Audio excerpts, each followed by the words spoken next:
আজকে ভিডিওটা আরম্ভ করলাম আমার এই ছোট্ট রান্নাঘর থেকে। তো রান্নাঘরে করছি কি, তো চলো সেটাই তোমাদের সাথে শেয়ার করব। এই যে আমার যে ভিডিও দেখেছিলে তার মধ্যেই দেখিয়েছিলাম যে তালের পাল্পগুলো আমি নিয়ে এসেছিলাম মায়ের বাড়ি থেকে। আমার ভাবি তালের পাল্পগুলো সব বের করে নিয়েছিল। তো আমাকে তো বাড়িতে এসে কোনো কিছুই করতে হয়নি, আগের ভিডিওতে বলেছিলাম তোমাকে। একবারে দেখো সহজ পদ্ধতি, বাড়িতে থাকা উপকরণ দিয়েই বানিয়ে নিলাম তালের বড়া বলো, তালের গুলগুলা বলো, যাই বলো না কেন, অনেক রকমের যে যার নাম দিয়ে রাখে। তো যাই হোক, তালের বড়া বানাবার জন্য এখানে তালের পাল্পগুলো নিয়েছি, আর নিয়েছি এখানে সুজি সুজি আর হচ্ছে গিয়ে ময়দা। সুজি ময়দা তালের পাল্প দিয়ে আজকে বানিয়ে নেব তালের বড়া।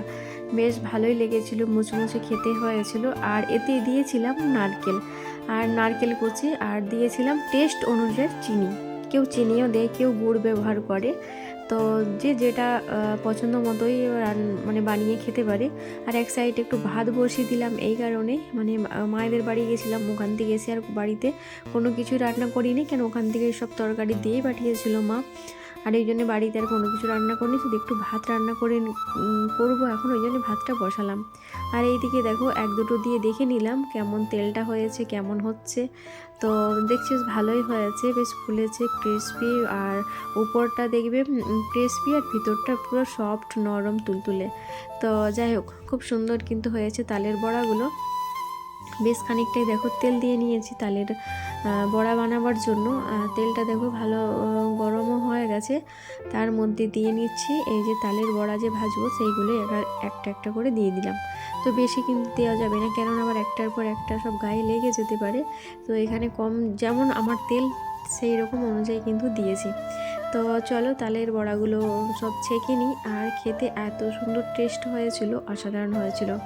এটা যদিও আমি সন্ধ্যায় করেছিলাম, আর রাত্রে তালের জিনিস কোনো কিছু বানাতেই তো ভয় লাগে, তাই না? তালের একটা কেমন ব্যাপারটা থাকে।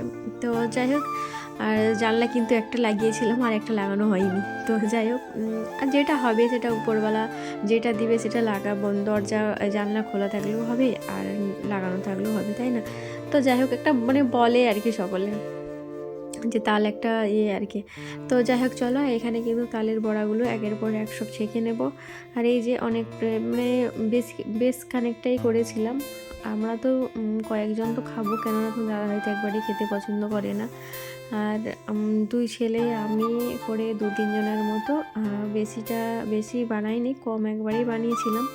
আর এই যে দেখো তালের বড়াগুলো বেশ ছেঁকে নিয়েছি। আর যখন তেলের মধ্যে মানে ভাসছে এই যে তালের বড়াগুলো, মনে হচ্ছে যেন সে রসগোল্লার মতো লাগছে দেখতে, এত সুন্দর দেখতে লাগছে।